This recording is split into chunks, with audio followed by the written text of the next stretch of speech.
This is the last time I'm filming here, or here, or here.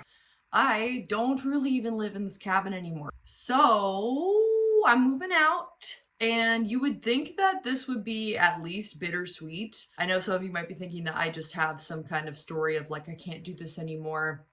I gotta get out of here, move back to the city, rent a place with, electricity or whatever. It's not that. I'm moving into my dream situation, which is I am moving on to a 13-acre homestead with an orchard established, with gardens set up but haven't been used in a while, with a house that's almost done being built that I get to help finish building the rest of it and put my mark on it and build all my own custom furniture and all of that. It's in my community. It's got amazing neighbors.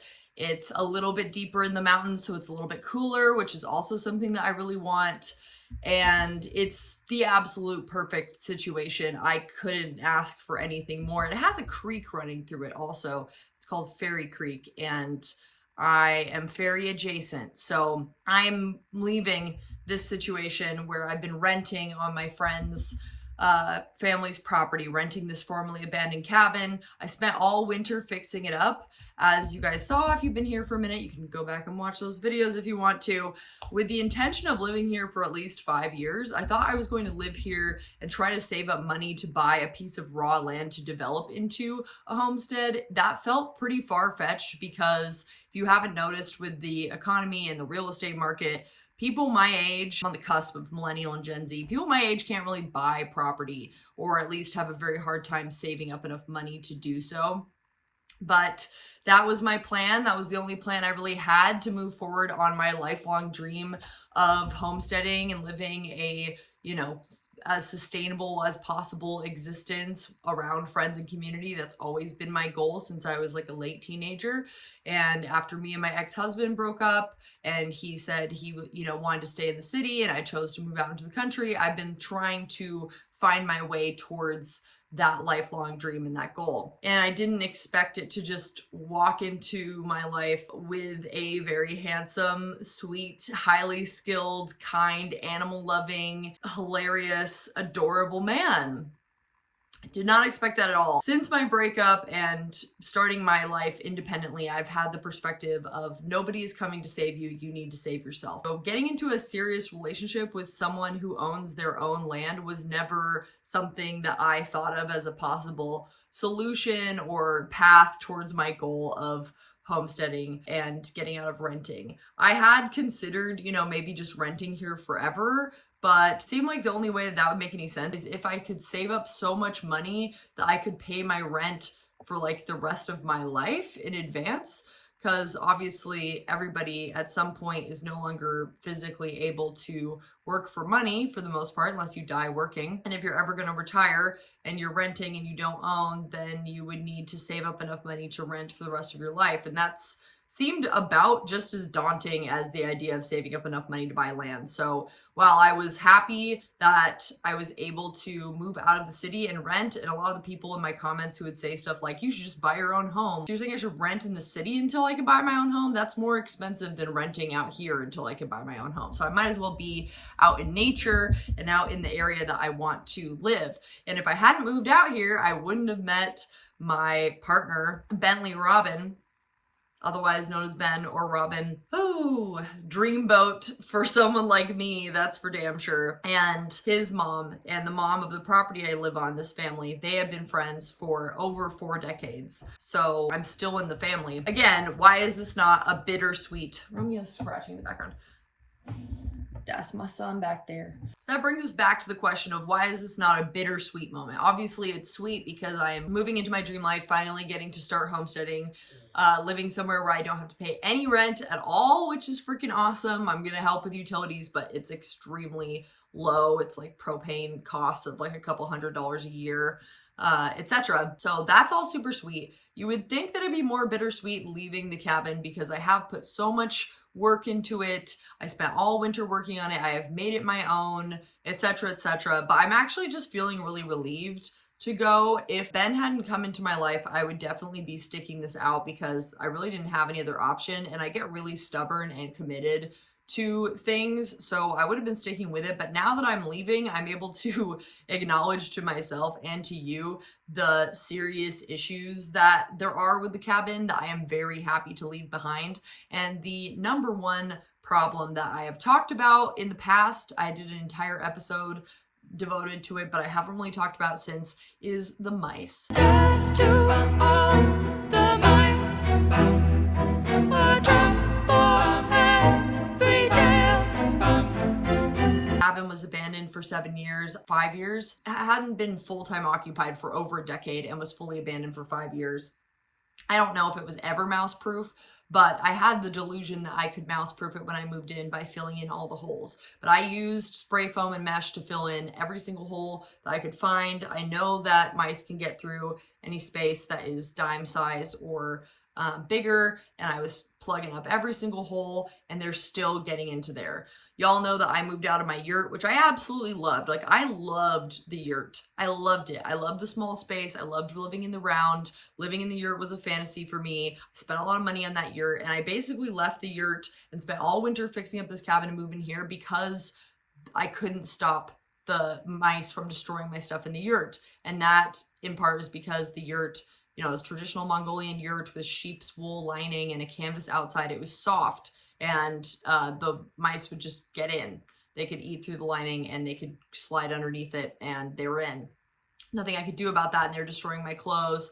They were pooping all over my bed, etc., etc. Even though I didn't keep food in there, they loved to just chew apart all of the soft things and make little nests out of them. And the mice basically drove me out of the yurt. A lot of people brought up that I could get a cat, but my situation has been traveling to the city on the weekends to work to be able to afford to live out here, because there aren't really any jobs out here that I could work that would allow me to afford my life. I did try bartending for a while and I ended up getting fired. That's the first job I've ever been fired from, but partially it was not paying enough, and they were basically stealing half of our tips or more, and I kept complaining about that, so that's why I got fired.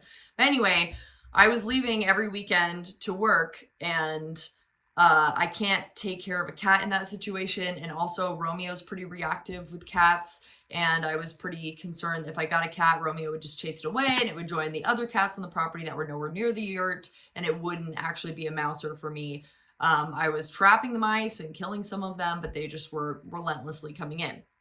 And it took me a long time to clean out all the existing mouse poop in the cabin. I think that me like moving everything around and cleaning and being in here all the time and having the space like cleared out scared the mice away for a while. And then about like a couple weeks after I moved in, the mice came back full force, and it was keeping me up at night because they'd be crawling in the walls. I could hear them crawling in the walls, chewing on stuff in the walls. It would like echo, and I would literally be unable to sleep because of it, and it was making me feel like I was going insane. And then I met Bentley, and at first we were hanging out not at his place. I hadn't even seen his place, so we'd been seeing each other for like over a month. And then the first time I stayed over there, I was like, holy shit, this is way nicer. And he gave me permission to stay there even when he was up at Mount Rainier working. And I basically just started staying there all the time because I didn't have to listen to mouse sounds while I was sleeping. He has like a trailer, a really cute little trailer that I sleep in. I'm up there. And I basically would only come back here when I had friends visiting. Like I would come back actually a lot to ride Callie or to get stuff out of the cabin. It was kind of turning into a glorified storage unit, but a storage unit that had a ton of mice destroying my shit in it. So that's not fun. And the last straw was that about a week ago, I had a friend coming to visit, and I thought I would come up the day before, spend all day cleaning up mouse poop, and make it so that we could both sleep in here.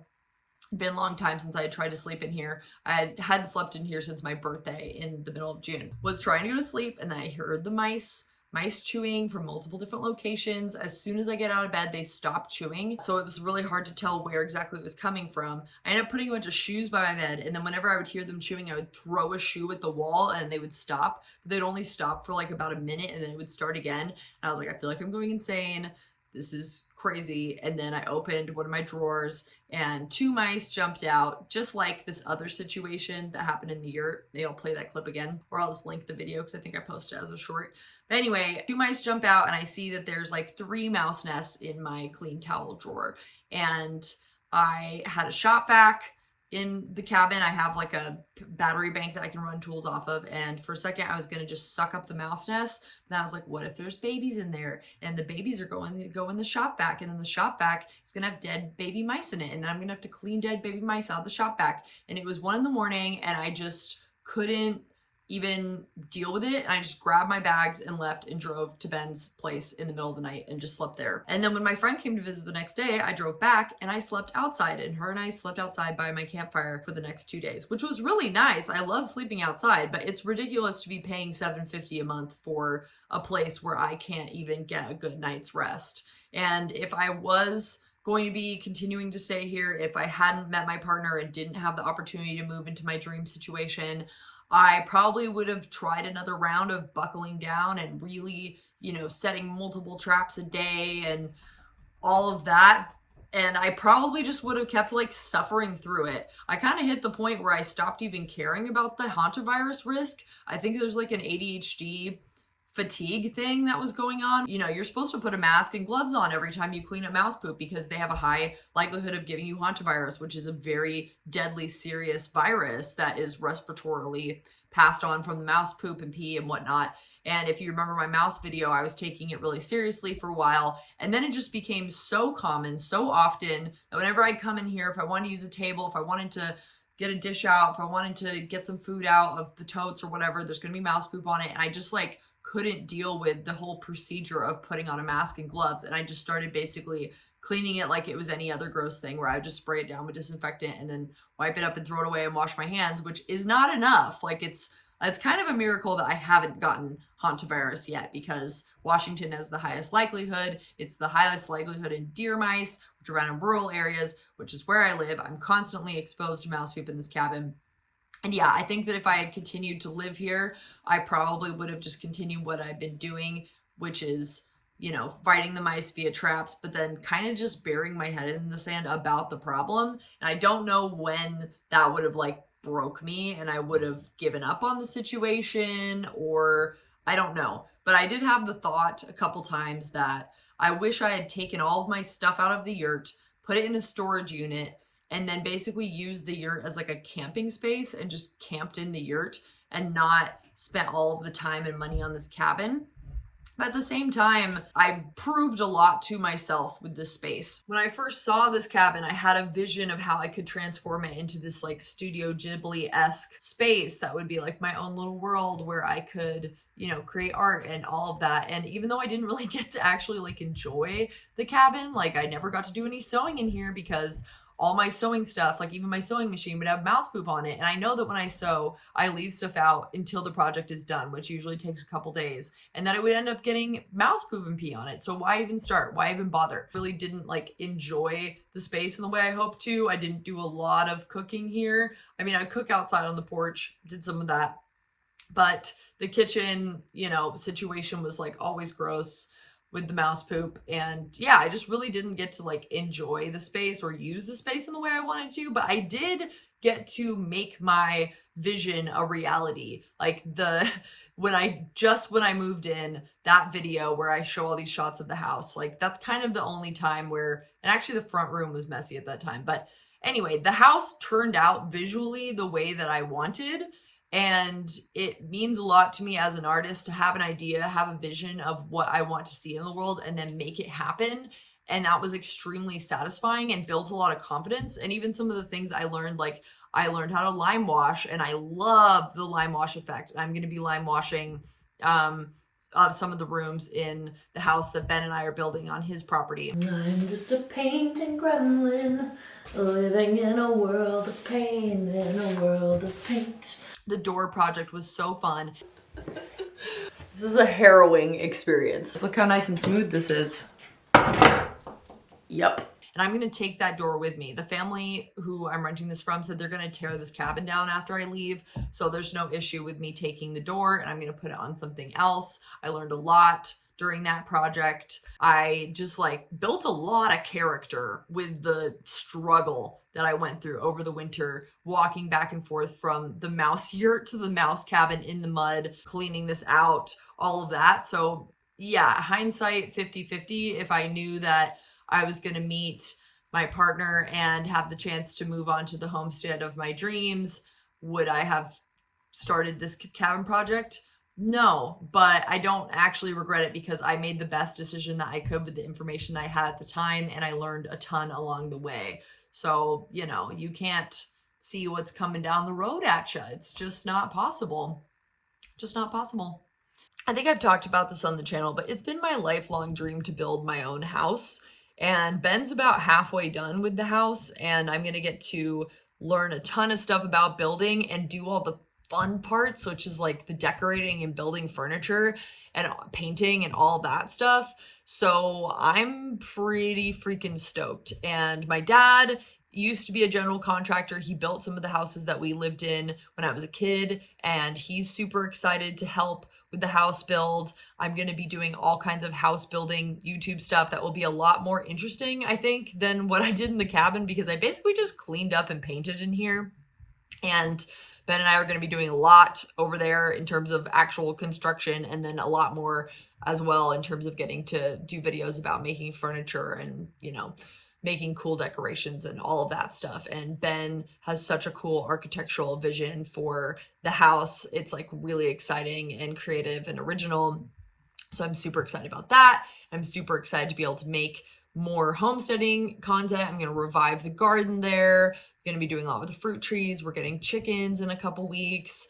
We want to do pigs that like root around in the forest and eat the blackberry. There's going to be a lot more going on, and the channel is only going to get better. So if you're feeling a little bit bummed that I'm going to be leaving the cabin and that things are changing, don't worry, it's going to be way more fun. And in the next or one of the following episodes, because I don't really know what order I'm doing things in, I'm going to give you like a full tour of the homestead. But I just thought I'd give you like a little baby sneak peek, a little like sample to just kind of like tease it right now. So I'm just going to like show you a tiny snippet of the vibe at the end of this video. And then there will be more in the future. It's been a really epic era of pretty much doing everything by myself, but I am so stoked to move into the era of having a sweet, highly skilled in a lot of different hands-on things, fun partner in crime for my projects and fantasies that I want to make into a reality. And I think that's going to make the channel even more interesting and fun. So if you're just getting here, don't worry, it's getting better. And if you've been here, thanks for sticking through all this with me, and it's going to get better and we're going to have a lot of fun. Okay, bye-bye. Daylight comes, never made it home. Light on my feet, never on my